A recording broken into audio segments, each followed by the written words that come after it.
Ölkəni cəhənnəmə çevirənlərə qarşı heç olmasa bu müraciətləri paylaşmaqla dəstək olun, bütün imkanlarınızla dəstək olun, vicdanınızla və vətəndaş duyğularınızla belə olmaz və belə olmamalıdır deməyi bacarın.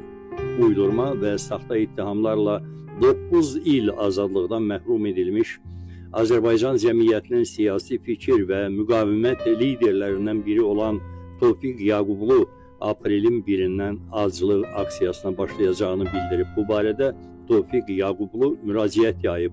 Bu müraciətdə deyilir: Mənə qarşı əsassız, qanunsuz və tərbiyəsiz 9 il azadlıqdan məhrum etmə hökmünə etiraz olaraq aprelin 1-dən aclıq aksiyasına başlayıram. Bilirəm ki, bu çox çətin olacaq. Eyni zamanda bir çox dostlar bu addımımı təqdir etmirlər. Bununla belə mən bu addımı atmaqda qərarlıyam. İndi 65 yaşın içindəyəm.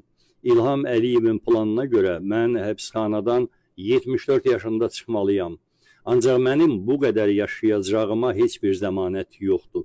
Xüsusilə də həbsxana şəraitində. Digər tərəfdən, həbsxanada ölməsəm belə ömrümün son illərini niyə həbsxanada keçirməliyəm?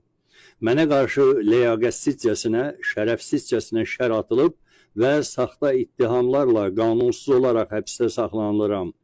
Hər kəs bilir ki, mən siyasi fəaliyyətimə görə həbs olunmuşam. İndi mən katapultu olmayan, təyyarəsi vurulmuş hərbi pilot vəziyyətindəyəm. Onsuz da təyyarə meşədə, çöldə və ya dağda düşəcək.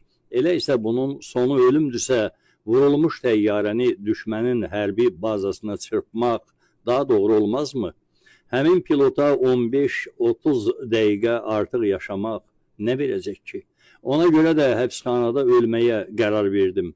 Ümid edirəm ki, mənim həbsxanada ölümüm beynəlxalq aləmin diqqətini Azərbaycana fokuslanmasına və cinayətkar Əliyev rejiminə daha ciddi təzyiqlər göstərməsinə səbəb ola bilər. Əgər mənə dəstək vermək istəyirsinizsə, məhkəmədə söylədiyim son sözümü oxuyun və onu təbliğ edin. Bununla həm sizin, həm də digərlərinin Əliyev rejiminin məhkəmə sistemini tənqid və ifşa etmək üçün son dərəcə güclü və təkzib edilməz arqument və sübutlarınız olacaq. Yaşasın demokratiya və azadlıq. Sizləri çox sevirəm. Tofiq Yaqublu, Unbakı Təcridxanası, 29 mart 2025-ci il.